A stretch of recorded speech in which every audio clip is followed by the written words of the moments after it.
Okay, okay. We will we'll just crack on. So we're on slide number 10.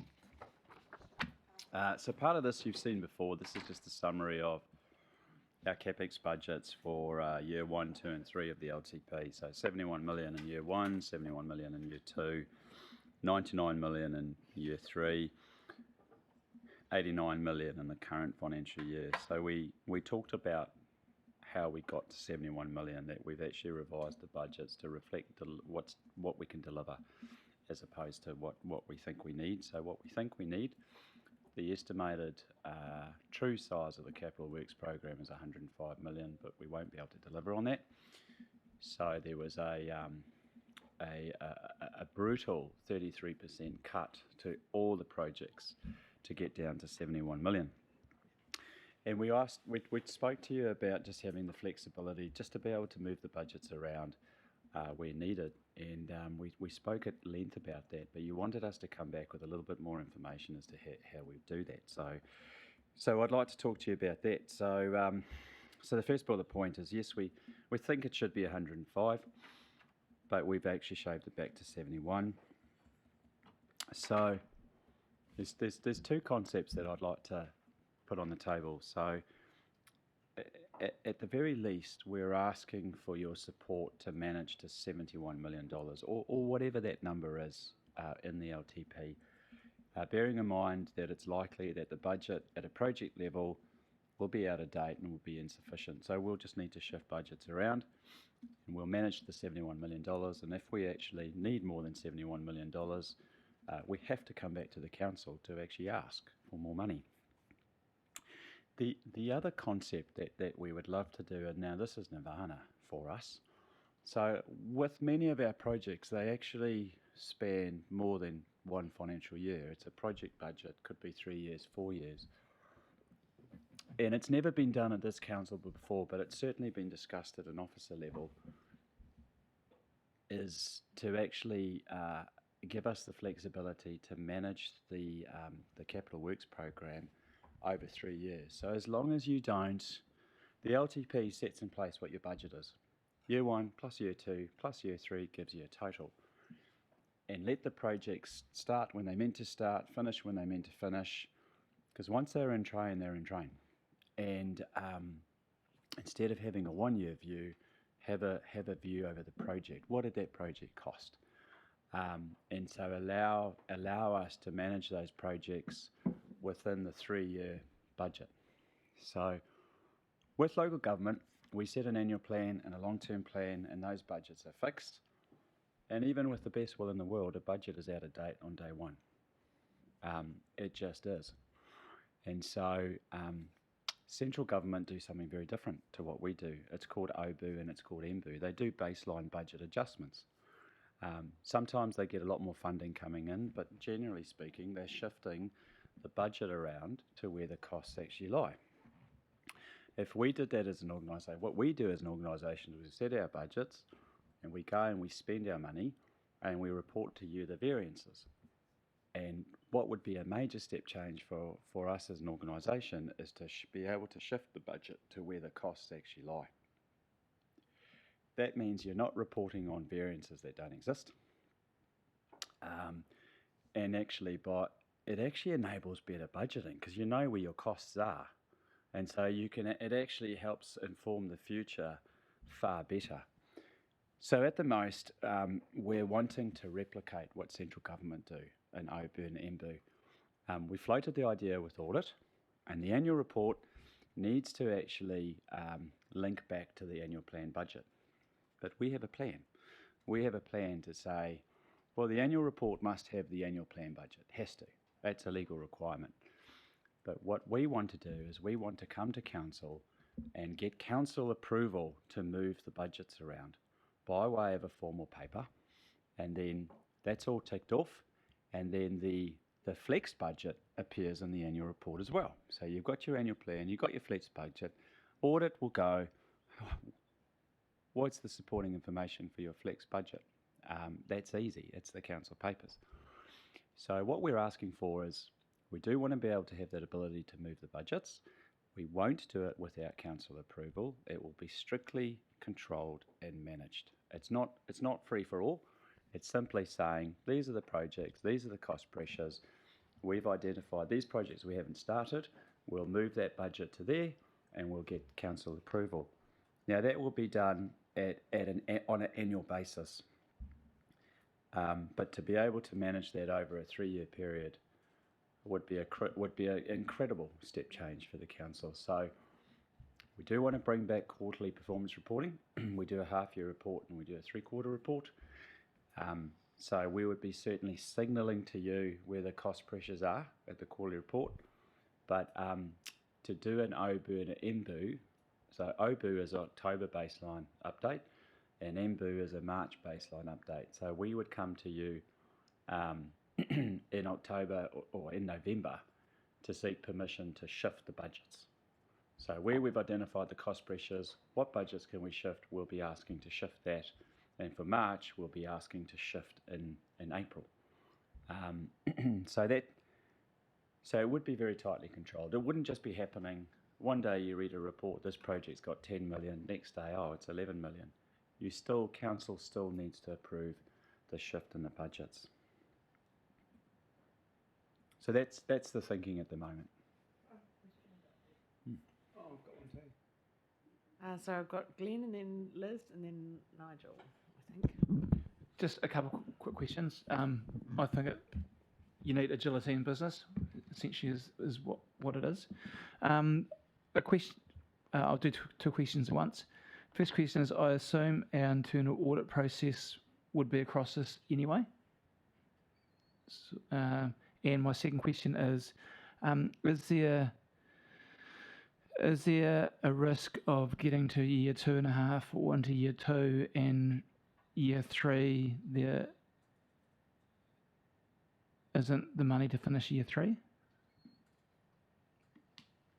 Through no fault of our own? Through budget blowouts and, like you've prioritised year 1 and 2. Or Mark? Do you want to start? Yeah, well, I was just saying that I guess more often than not, we're looking at year 3 having to carry money over because of under delivery in an LTP type process. But with this process, I guess you then have the ability, if you know, you can forecast, you can see that year 3, because a lot of these projects, they're not 50 small things.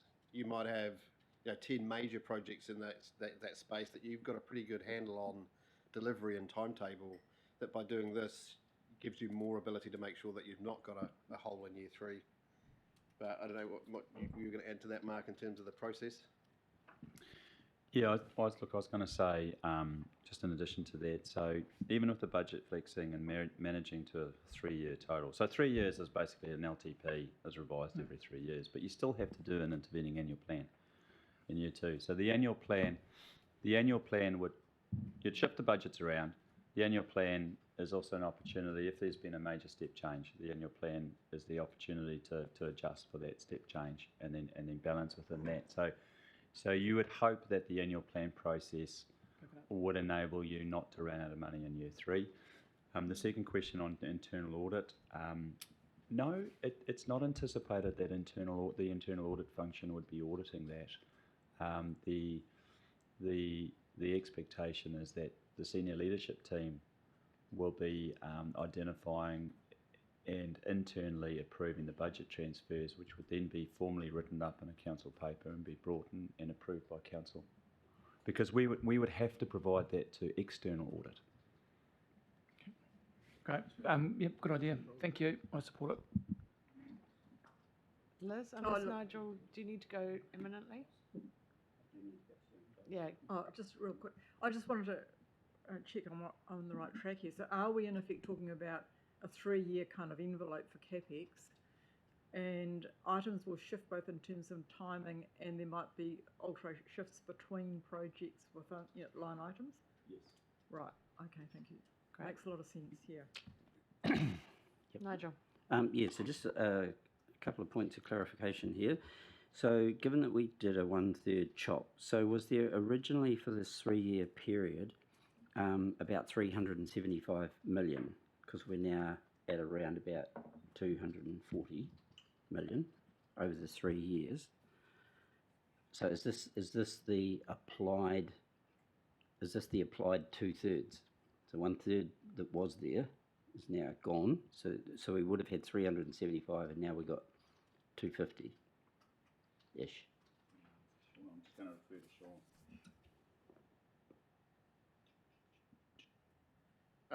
Yes, although we didn't do year 3, and I think we took more out of year 2 than 30% to get it down. Year 2 was sitting at about 130, 55. So yeah, it was pretty close to that number, councillor. Yeah, we again, and that some of that is a function of that whole shift through the years, the 3 year, pushing funding because things haven't happened in a certain space that they were budgeted for. No, I get that. And also, Hang on, wait. oh, sorry. And also, I note that across the 3 year period, if we take the 3 waters, and this doesn't allow for some of the other stuff that probably fits in there but is tied up inside corporate and various and sundry other things, but we're looking at about $108 million over the 3 years in the 3 waters. Now, and no one's suggesting that we stop doing it because we don't know what the government wants to do, and this is stuff that has to be done anyway. But presumably we are currently looking at about 110 million in terms of recovery. So this would be another 108 million on top, potentially. And not 108 million. It would just be the borrowings that we need to deliver the 108 because you've got. Oh, and then they would get the asset. Yes. Yeah. So the cost of the borrow, because this would all be done on borrowed money, presumably. Yeah. So,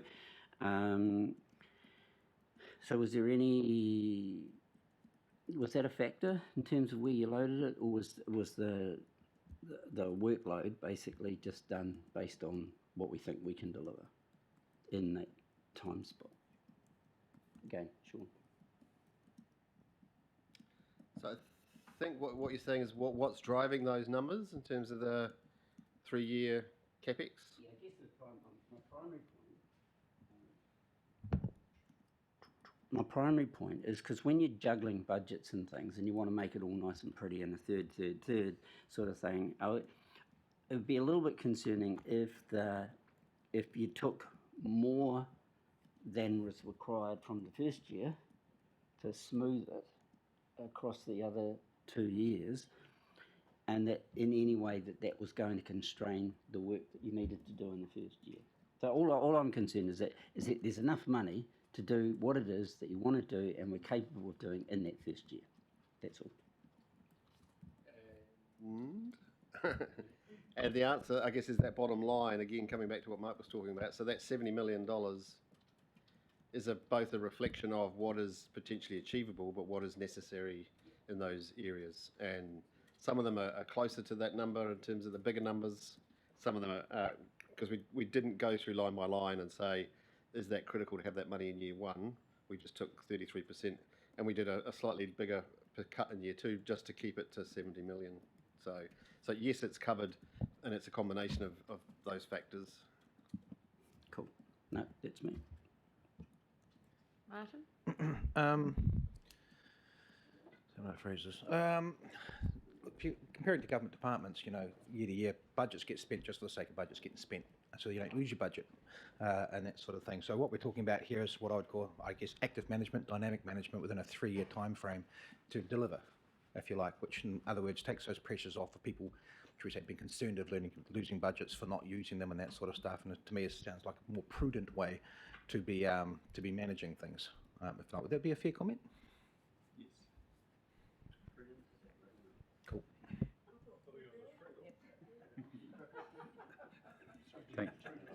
Thank you. Yes. Yeah. I didn't get the opportunity on Tuesday.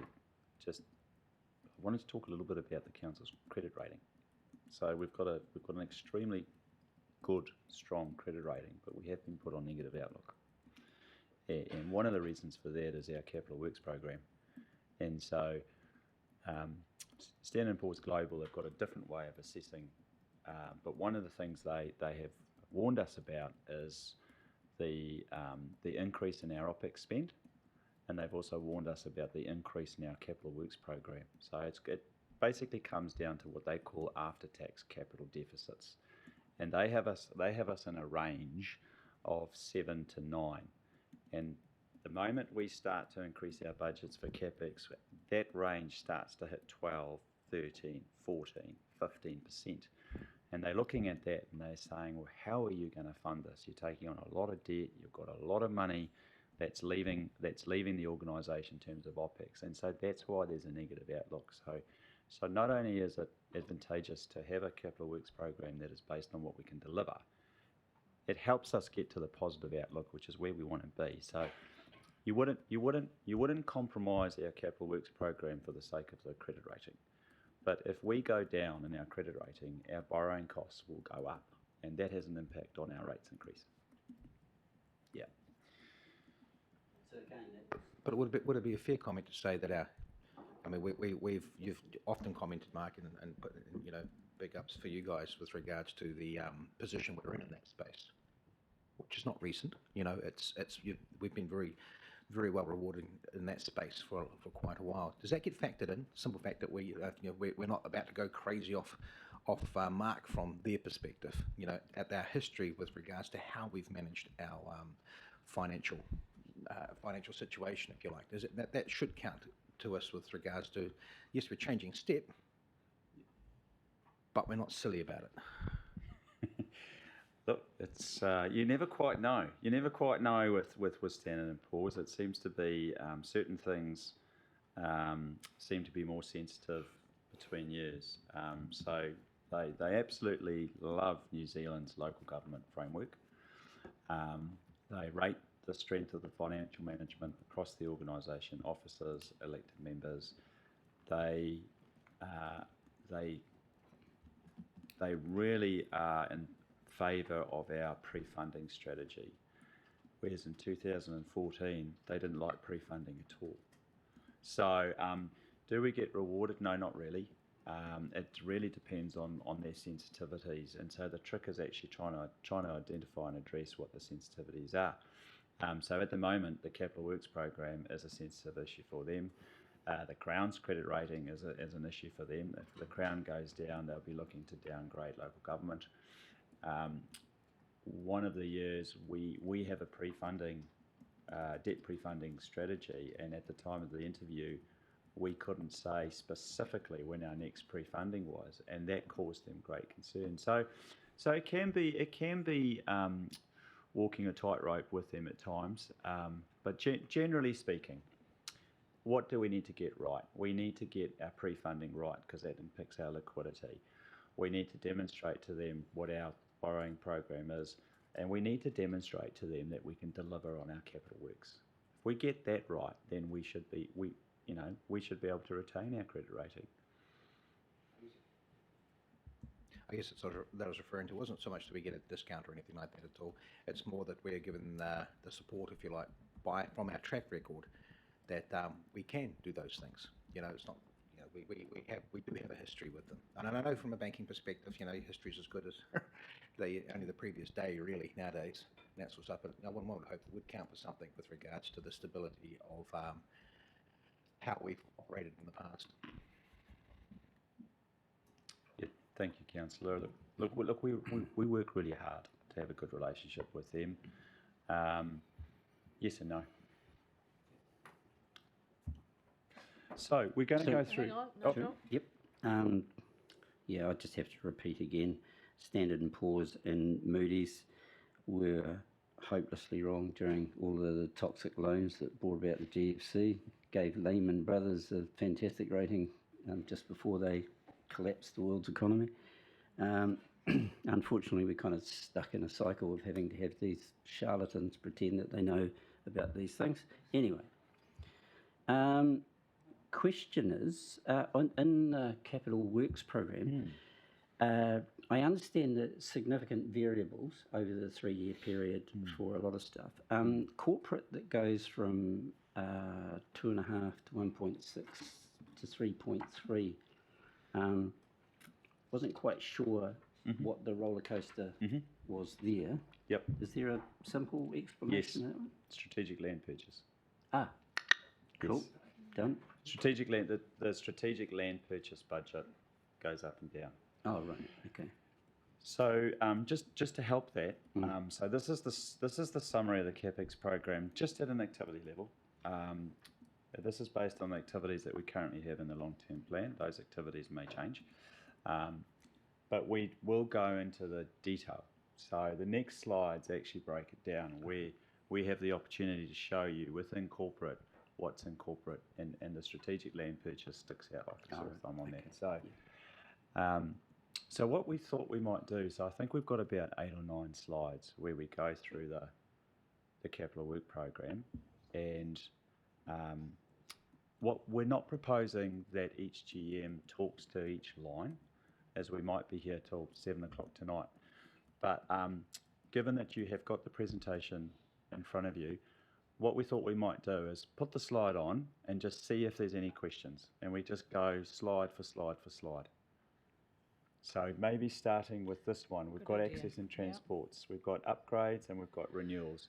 So if we pause and just take any questions you may have on this slide, and then we'll get to the strategic land purchase. Here comes the question. It looks like there might be an assumption built in here. So take the Otaki Gorge Road, year 1 at 335, and year 2, another $1 million on top. So have we made a decision about that, or is this an assumption? We'll defer to Sean. No, that's an assumption. We'll be coming back hopefully before Christmas, I think, I'm pretty sure, with some options, and we've just put a placeholder in there to cover off what we think that might mean in terms of CapEx. I'm not making a judgment about that. I'm just saying that because I wasn't aware of a decision having been made. But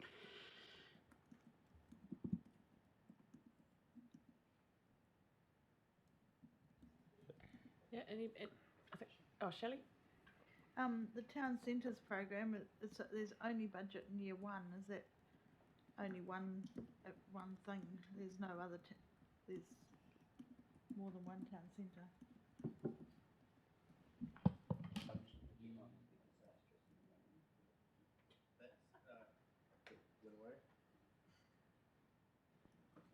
That's the work associated with the Otaki Revocation Town Centre / revocation.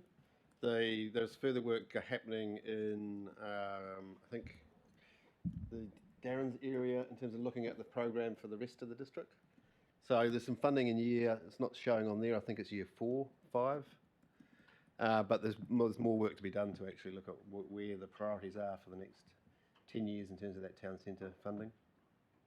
So that's just what we know we need to do associated with that project. Outside of the revocation work. Okay. So what we've done with Waikanae Paraparumu, revocation is sort of curb to curb, and then the stuff sitting outside the curb is called town centre basically. So that's just the last part of that work in Otaki.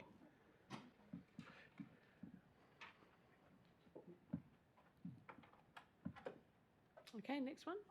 What's the next one? So we're on, next slide is coastal management. We've got our upgrades and our renewals. Good to see that third to bottom line there. Yep. Not seeing any questions? Let's keep it there. So not seeing any questions, I'm going to move. On. Yep.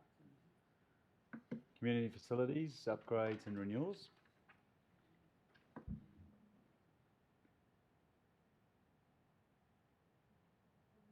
And we were just going to get some clarity around that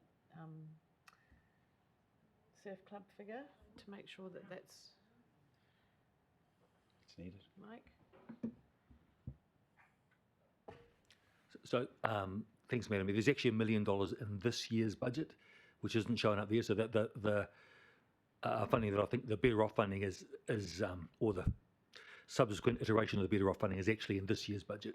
Great, thanks. Can I just check under museums and theatres, what's included under that? Mike?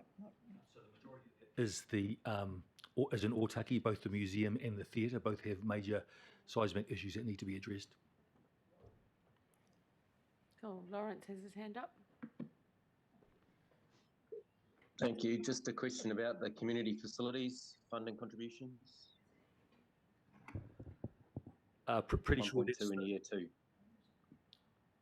pretty sure that's the gymnasium, the college gymnasium. Okay.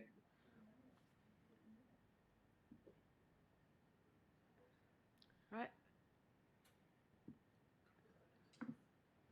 So we've got corporate, we've got the upgrades and the renewals, and the big line there is the strategic property fund. So that's our strategic property purchases, land and property purchases. Yeah. Sits in the corporate activity.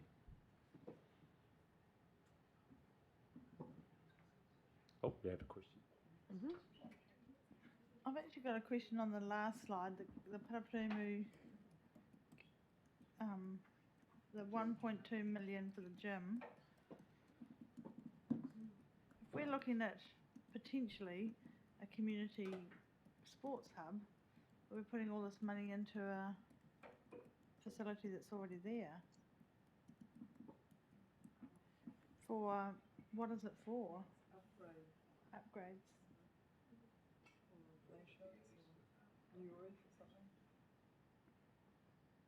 I can possibly answer that question. Yeah.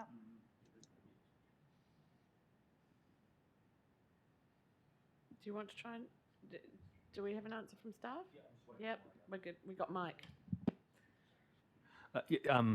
So Councillor Hathaway's right. We have a contractual obligation in partnership with Parapumu College to invest in and maintain the gymnasium, and as a result, there's a quid pro quo where we invest and we get use a certain amount of time allocated for council activities for that gym. It's been a long-standing arrangement. It's actually due to come to a conclusion in the next couple of years.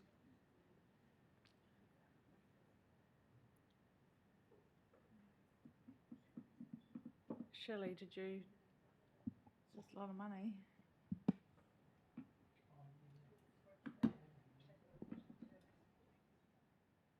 I can add some clarity. Yeah, thanks, Lawrence. So it's an agreement that's a 50-year agreement that's been going since 1978, runs out in 2028 for access. Over that, what is now 45 years, council has spent almost nothing on maintenance on that whole building. That 1.2 million, I think, is set aside for replacement of the roof. Seems fair enough, actually. Let's move on to the next slide. I don't think there were any questions on corporate. Just checking. No?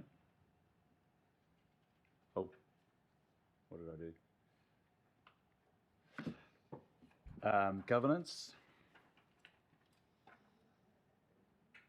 And tangata whenua and parks and open spaces. I think we have a question. Just checking that the Aotearoa Park reflects the steer that was given at the Climate and Environment Committee. Yeah, Mm. I saw that too. Yeah, that should be zero.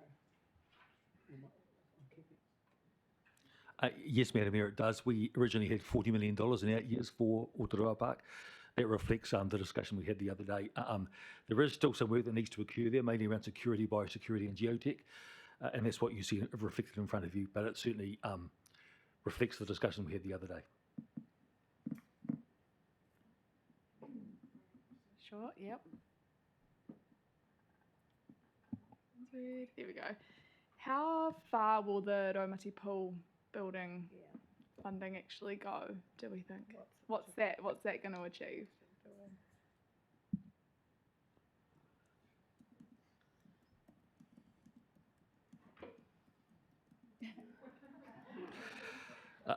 So that won't cut the mustard, Councillor, but we don't actually know what it's going to cost us yet because we're still in there doing the invasive, or the testing assessment of the work. We're waiting for engineers' reports to come back. We're reasonably confident that we'll be able to do it within, by shuffling around within existing CapEx budget. We don't think it's going to be a significant issue. Actually, here I'm specifically talking about the earthquake strengthening related to the future of the waterfront bar. What I'm not talking about is whatever we decide to do with the actual pool part, at the bottom half of the building, what we actually decide to do. We'll come back to you with some options around how we might fund whatever it is that we decide to do with the pool itself. People. So will that be though before the conclusion of our long-term plan conversations, or is that a separate? We'll have that outside of these long-term plan negotiations. It's going to have to be outside. I can't promise that I'll have you that information beforehand, but we will bring you a business case, and it'll either stack up on its own merits or it won't. But likely we wouldn't bring something to you that wouldn't stack up.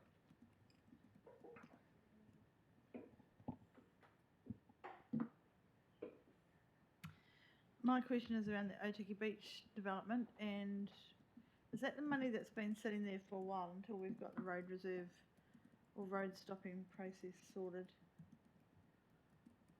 Or what is it for? I actually don't know, Councillor. I'll have to come back to you. I'm very sorry. Because for quite a while, I think it's probably about 8 years now, there's been a road stopping process going on. And that there was money set aside for development of the beach. Is that what that money is? And it's increased because of... I would expect that is, because I'm not aware of anything else happening down there other than the pavilion, but that's a separate line. So yes, so there was some, just trying to remember what was proposed, but there's, again, there was a plan and it was waiting on the status of that land changing to allow us to actually build on it.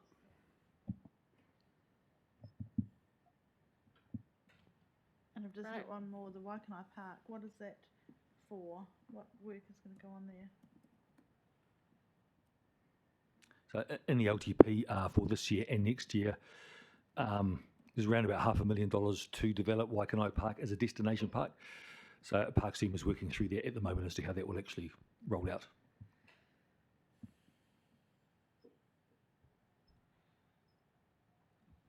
Can I ask a question? Yep. Sorry, back on the previous page, you've got 5.6 million allocated for new park land purchase in year 3. Can someone tell me what that is? Yes. There's 1.5 in year 2 and then 5.6 in year 3. Have we got land that we've already allocated to purchase in 3 years' time?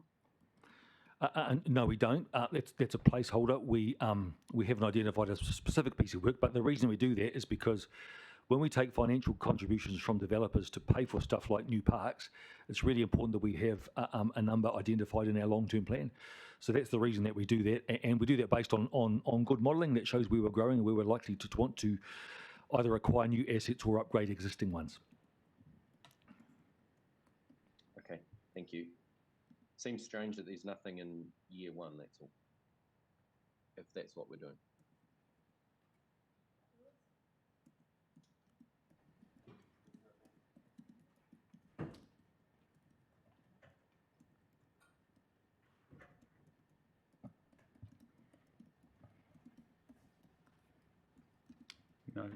No questions on this slide?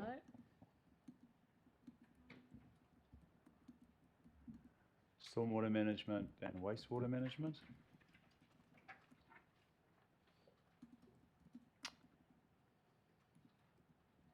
No questions on this?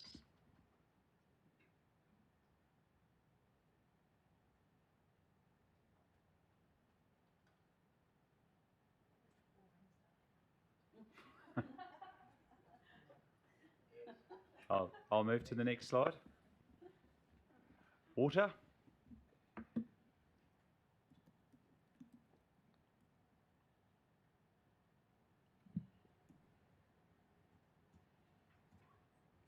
I've just got a question on this. What does, Yeah. when you say resilience, what does that, resilience with an A, what does that mean in the context of our water management? There's some duplicate mains being provided. I'm not sure where they are, but there's an element to, if we lose one connection, then we can backfeed from another connection to supply a zone. So that relates to pipe renewal work in that area. SCADA is System Control and Data Acquisition, basically the telemetry system that we use to manage the treatment plant. Everybody knows that. It's computer telemetry control. So.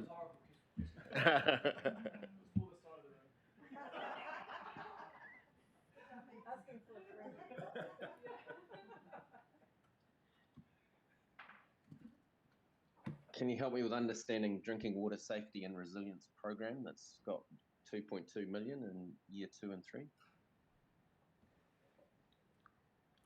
So that is linked to the new standards through Te Mana Atawai.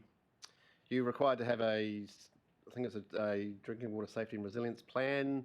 It links to the work we've done in Health 3, and we're currently doing work in Otaki, putting in new bores in there. So there's a series of projects sitting underneath that relate to improvements to supply, basically.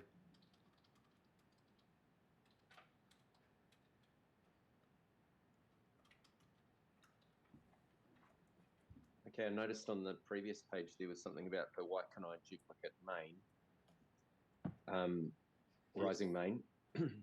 How likely is that to be going through? Because I know we've struck some problems with iwi around that particular piece of work. Is that right? That's right, yes. So we have recently reinitiated conversations with Te Atiawa. So I met with Frank maybe 3 or 4 weeks ago to talk about this project specifically, and a couple of others. But we're hopeful that we can see some traction now in terms of that project. So at the moment, I guess we're optimistic that we can see that move forward. There is funding there, potentially if we're not able to close out the project in terms of the alignment that we're proposing. Some of the funding that's there could be used to start the process to take it on a different alignment, but that budget would need to be significantly increased if that was the case. So. Okay, thank you.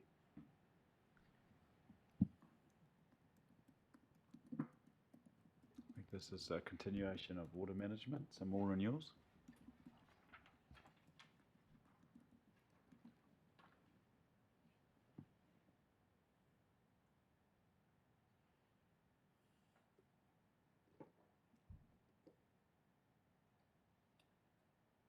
Yep, I think No questions?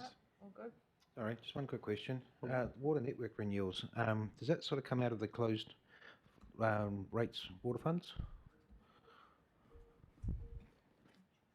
Yeah, well, it's within that account in terms of its capex.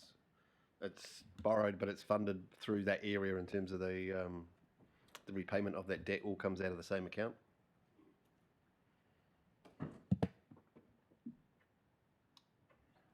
Okay, moving to any further questions, or move to the next slide. So that that draws to a close the detail behind the capex. So I don't propose that we go. So this is just a slide. Just again, this is the councillor initiatives with the 2 removed that we discussed on Tuesday. It's basically these will continue to be in the presentation, just so that it's our way of saying to you that we know that you have done some workshops and that you've asked for certain things to be considered for the long-term plan. So we are due to come back, bring these back to the table on the 28th of November.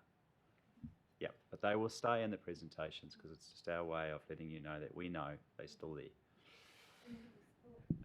Just a quick question on that. So Yeah. what level of information is being brought back on the 28th?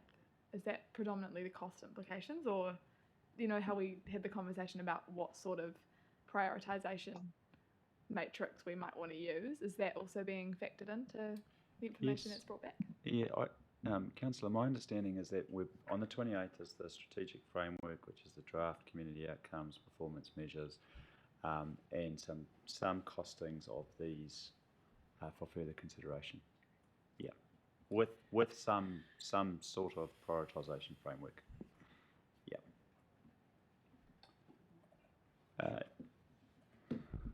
Sorry, could you just flick back? I just getting a sense. So the item 3 there, Otaki Lake Management and Improvement. Is that the Winstone? Is that the current Winstones Quarry Lakes? Yeah. Was there a sense for what that actually means in terms of? No.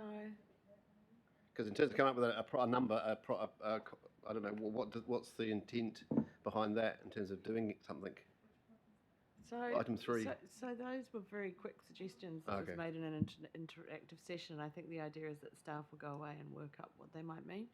But Shelley might, I'm presuming you put that down. Shelley, do you want to share with us what you had in mind?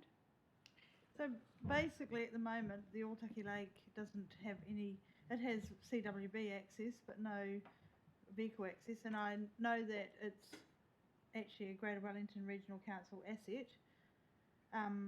However, for the Otaki primarily, the district and the region, it's an asset that the council also needs to.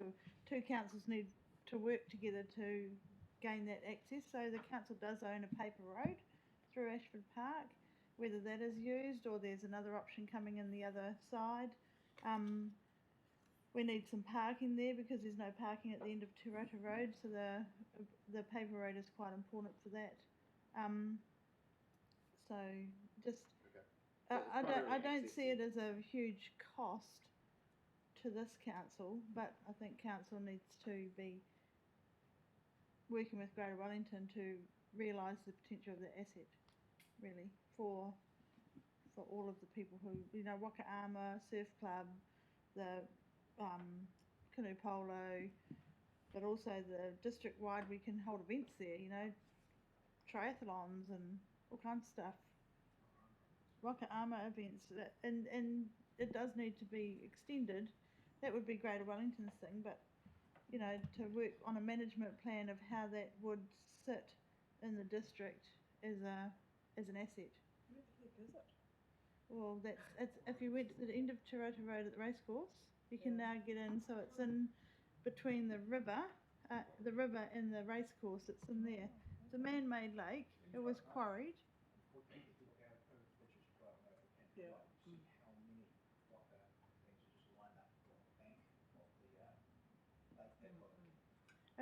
It was quarried, and Winstone still hold the. Oh, it's the Winstone Quarry? Yeah. Oh, Yeah. okay. Right. But it's Greater Wellington Regional Council. And so I think it's just, it doesn't have to be a big spend. Even the access is really Greater Wellington. It's more about a management plan that we work on of how we're going to maximise that as part of our tourism strategy, recreational strategy.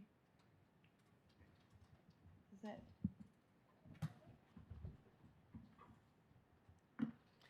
Kathy? Thank you. The indoor sports facility, that's been taken out, but if there was funding other than rates, it could go ahead.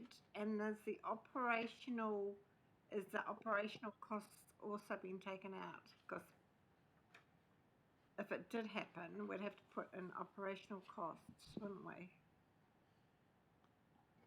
Not going to be a revenue Stay generator. go. Sorry. Which one are you looking at? It's the bottom point on that slide, the indoor sports facility. Yeah, I'm sure that will be all worked through. Yeah. I think we've learnt from past projects. Shelley? I do have another one. The ecotourism and resilience doesn't really reflect, I don't think, what kind of was behind that. The ecotourism resilience is I don't know where the multi-purpose tiny glamping huts came, but ecotourism kind of sits by itself with regard to our shared path network and stuff, and growth in tourism. So it's I don't know, that reads a bit weird because I don't think it was really. I didn't really vote on a multi-purpose tiny glamping huts. It was more about the network. Is that what other people I felt? think, yeah, I think I'd like to see the huts thing as part of the whole trails network kind of Yeah. kaupapa. Yeah, more of an tourism with the potential of glamping and huts and stuff. That's kind of a sideline to the ecotourism to me. So I don't think we're going to go into the details of glamping huts right now. Sophie? Just a really brief question. So the youth development budget and progress restoration of Wharemoku Stream, those will also be brought back on the 28th, will they? Or are only the top 3 being brought back with more information? I think it all is, isn't it? It all is? That was my understanding think from so. Chris the other day. Yeah. Because she also wanted to bring back the rubbish one and the motorsports one, but we said no. Oh, yeah. My hope is that those would also be included in the mix. But if 28th November. So shall we go through the next slide? Because we're starting to... So there were 2 workshops. One was done with councillors, what would you like to have in the LTP? And then there was a follow-up workshop with community boards. And so this is a new slide. We didn't have this on Tuesday, but this is what came out of that workshop with the community boards. So again, same thing. We're recognising that the community boards put some items on the list. These are not in the budgets at all, and they will be framed up and will be brought back on the 28th of November. Can I just delve back to ecotourism for a tick? We had a really good presentation from Ngā Manu the other day, and they were requesting some seed funding to go to lotteries for their visitor centre and so on. That's on the slide, Have isn't we it? factored that in under the ecotourism heading or whatever? Because I think that, to me that makes a lot of sense.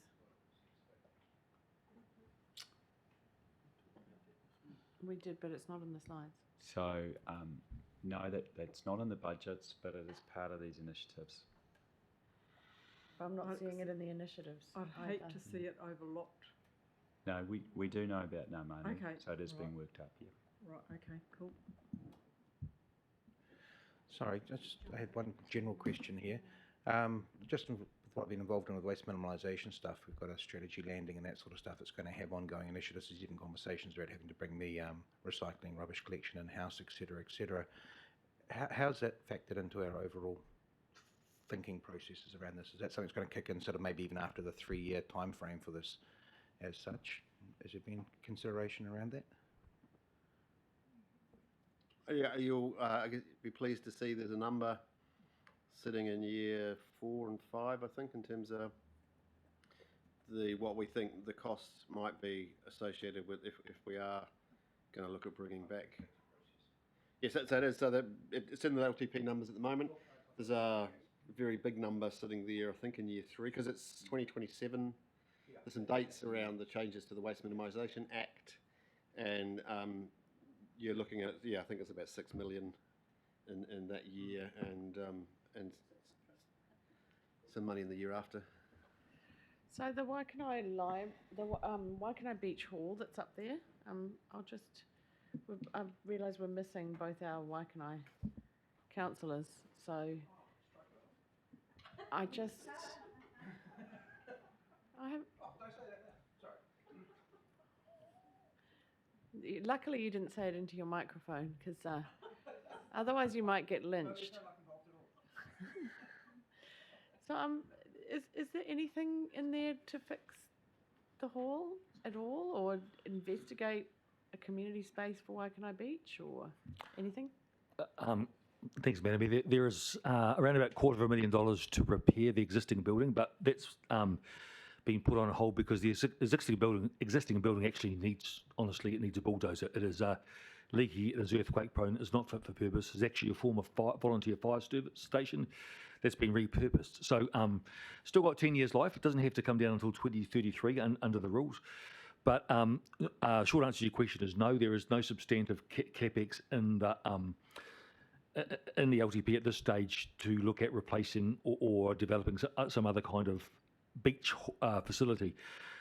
When we have that discussion, I think it's really important we have that in light of the discussions we need to have around the 2 halls that we have in Elizabeth Street, the new library and the new gallery.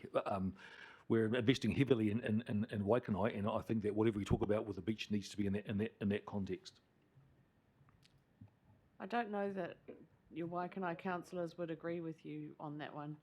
It's a little local community of interest, and it's actually quite a long way from the beach up to Elizabeth Street, and they have their own residents association, they have their own community outcomes. Yeah, I think,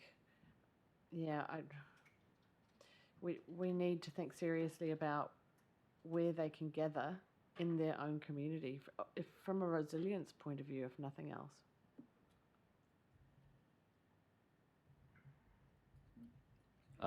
I guess, well, thanks, Peter. I think we should also look at facilities that aren't owned by the council in the same breath, to make sure that there are other, explore all options rather than us being the main investor. There may be partners that we could work with or through to get the same outcome. Yeah, I think that option was covered under what I just said. Shelley? I'm just wondering about the whale song. Is that indicating they want some money invested from us, or?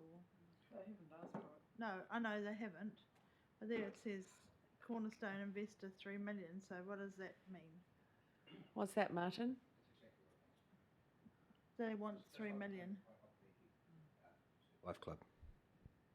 So that's a proposal to invest $3 million into the Whale Song project. From a CapEx It's only a perspective. proposal from It's only a the proposal, community but boards. we voted unanimously to support this project. I'm not saying that's what we'll end up doing. One of the motions that we moved on that day was that that did not constitute financial support. No, and I'm not saying that it does. I'm not saying it does at all. And I would dare say that it might not even fit within the next 3 years. As such, I don't know. This is a time where we put forward the projects that we'd like to see council invest in. It doesn't necessarily mean that everybody else is going to agree, but Martin's proposing this at the right time. Yeah, and it's just planting we'll those see seeds how we that need go. to be planted. And just in relation to the Waikanae Beach Hall, I mean, we've just had Ocean Road upgraded by the community as such. Our council's contributed to that as well, not substantially though. So there's got to be, as I say, it's not necessarily up to us to be doing that all the time. With regards to supplying those halls, we can work, look at what those communities have and what can be enhanced within those spaces as well. Yeah. Pull it down and put a marquee up. Liz? I was just picking up on that. Things like if a residents association wants to build a hall, just like the Ocean Road Community Centre, again, we can just put seed funding in and they can go to lotteries or something like that to get their hall. It doesn't have to be council owned. But yeah, you didn't really need that 1/3 deposit for lotteries, and that would be critical. Yeah, or even a pledge that once they pledge raise of their 1/3. Yeah, that's right. And then they can leverage it. Yeah, there are other examples, and Te Horo Hall, I think, is looking at their fundraising efforts, and there's St Peter's Hall in Paikakariki. They've raised massive amounts and made a state-of-the-art facility for the community down there. So, I mean, there are precedents and examples. So, but I'm just flagging that I think we don't just throw our hands up and say it's not a great hall, they can go up to Elizabeth Street. That's not the approach I would want us to take. And I don't think the Waikanae Ward councillors would want that either. And I don't think anybody else around the table wants that either. Luckily, nobody heard it, Martin. Have we got any more before are we finished with this slide? Anything else people want to say?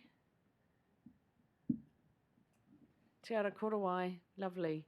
So around that's something in particular, but I did want to ask, what's the level of investment we've got budgeted in the long-term plan for social investment? Is it staying the same? Is it going up? Is it being reduced? Anybody know? Can we get that information back at the next briefing? And I don't think we've had a look at it for a while. I don't kind of know what's happening.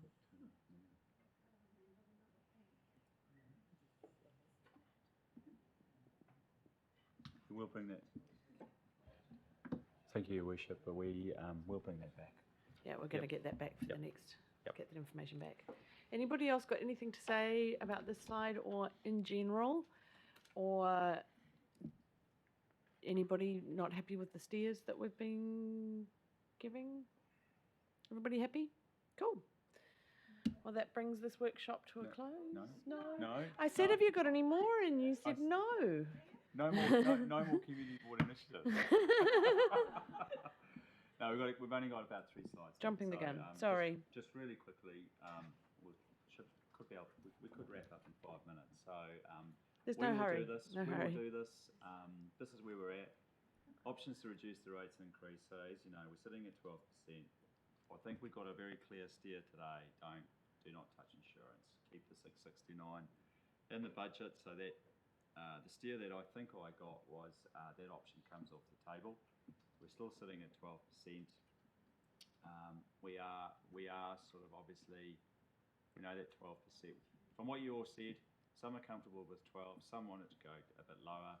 So we'll look at options of how we can get it lower, but there will be obviously what we're signalling to you is that any further reductions from 12% is going to have an impact on service levels.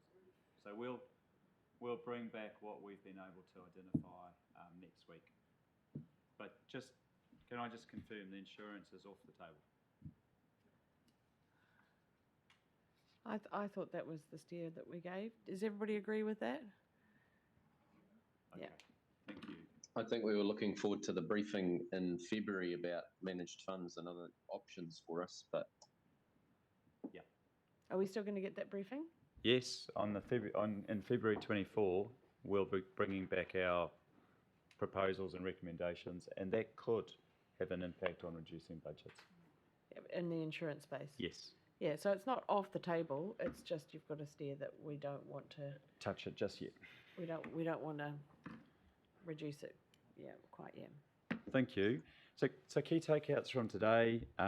So as we've just said, we need to have a look at how we insure our assets and see whether or not we can make some step changes to how we insure those assets. We've discussed $2 million worth of new OPEX budget initiatives for year 1. The steer from today was that you're generally comfortable with that. There was no allergic reactions to anything there, so that $2 million increase remains within the budget. We've just been through the details of the Capital Works program, and we talked to you about a new methodology on how we can manage the Capital Works program going forward, given that we've reset the budgets to what's deliverable, and we got consensus on that methodology. We've just seen the councillor and the community board initiatives, noting that more work needs to be done in that space. It'll be brought back to the table on the 28th of November as part of the strategic framework work for potentially stop-go steers. And then the draft rates increase still sits at 12% with further work to reduce that rates increase. Jess, could you try and send Jocelyn the link? I don't have it in front of me and I can't. She wants to talk about the Waikanae Beach Hall. Oh, now. Now, yeah. Okay. So maybe she can talk into the microphone. Here we go. I'll give her a call.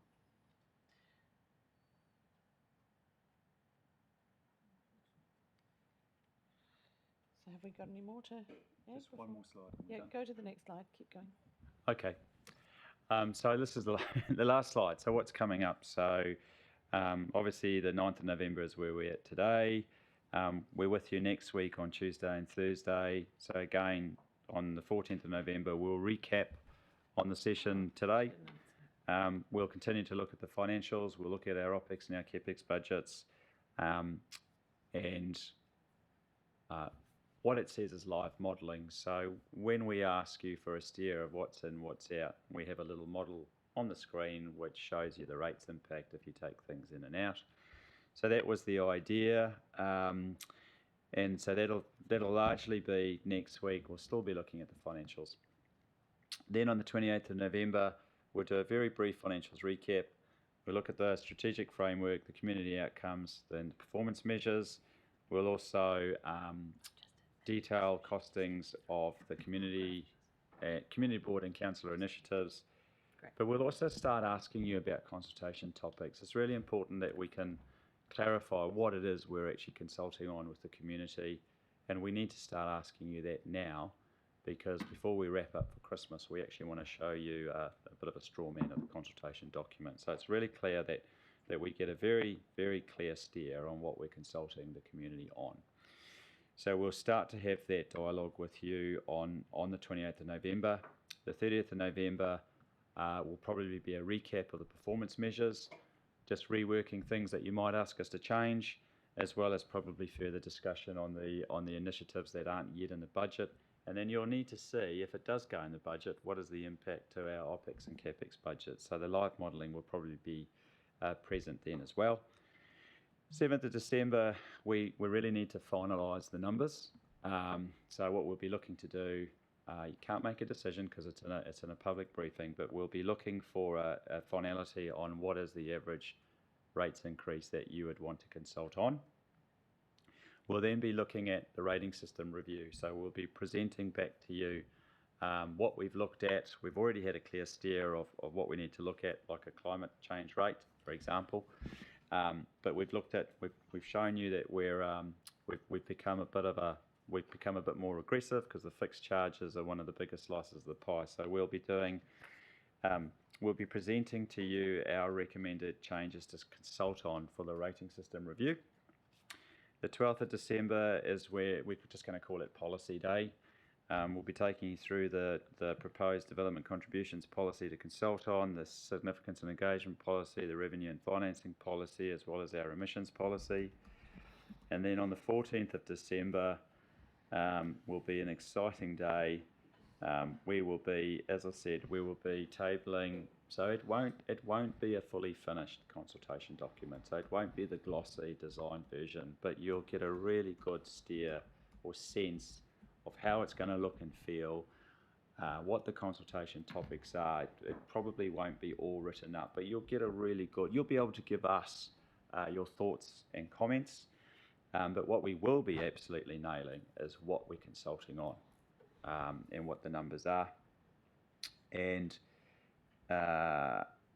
when it says finalise all proposals for audit, I think that's finalise the consultation topics. Yes. And then we say goodbye and go and have a nice Christmas break. And whilst you're doing that, we are actually fully developing the consultation document, because audit will now come in at the beginning of next year and start auditing all the supporting information behind that. Thank you. Joy. Okay, I'll just finish off this bit, and then we'll wrap up the briefing just so it's tidy, and then we'll backtrack to the Waikanae Hall so that Jocelyn can have a say. Could I make sure it's just about the consultation document? In the last long-term plan, we had the part of the consultation document was 4 questions that we asked the community for guidance on. As such, are we doing something like that? And I don't have a preference whether we do or don't. I'm just curious to know. Are we looking at doing something similar to that in this particular document? I don't know if it was a standard format we do as such. So our thinking at the moment is no. We want to keep the consultation document as it's intended to be, pretty lean, and actually consulting on 3, 4 or 5 topics, which we will develop with you. It's a consultation document. We don't want it to be a consultation document and an information document. So it's basically what are the big ticket items that we're going to consult on with the community, and less about informing the community about everything else we've considered. Does that answer your question? Yep. Liz? Just in that same vein, I had talked to Darren earlier this year about changing our meeting times to evenings, and there was a proposition that the LTP be used as a way of consulting with the community on what they felt about that. It's just a reminder that I don't know. My whether recollection there's was an that we appetite. decided not to proceed with that. No. The community doesn't have to be here. No. We talked about at, taking a long-term view on it, and so long as and if we consult with the community on it, and if we took a long-term view, we could adjust to that, different way of working. I if don't necessary. recall it being a long-term plan consultation Well, topic. no, it was a Does anybody discussion- else think that was? Hang on, just a minute. It was a discussion between Darren and myself, where I raised the topic with Darren, and he suggested that the LTP document could be a way to consult with the Oh, community okay. on whether, so it was just between Darren and me, it wasn't within the wider group. But I would just like to flag that I think that's still, we're just talking about changing the meeting times for council and having a question on that in the LTP to get community feedback on whether we think that's a good way to go. Do people want to do that? Yes. Yep. Okay, so when we discuss the consultation document, we'll bring that back and finalise that. But I don't want to see it as a referendum, No, it's just getting feedback. which is how sometimes those questions come across. So with that, I'll wrap up the workshop, but then I'll invite, so we'll end the live streaming just to keep it tidy, but then we'll backtrack and have a little cover what Jocelyn wants to say about the Waikanae Beach Hall. So just hang on a minute, Jocelyn. Thank you for attendance today, and we'll just cover off that after we've finished. She's in there, yeah, she's in there. Waikanae Beach Hall. You've probably got some views on that too.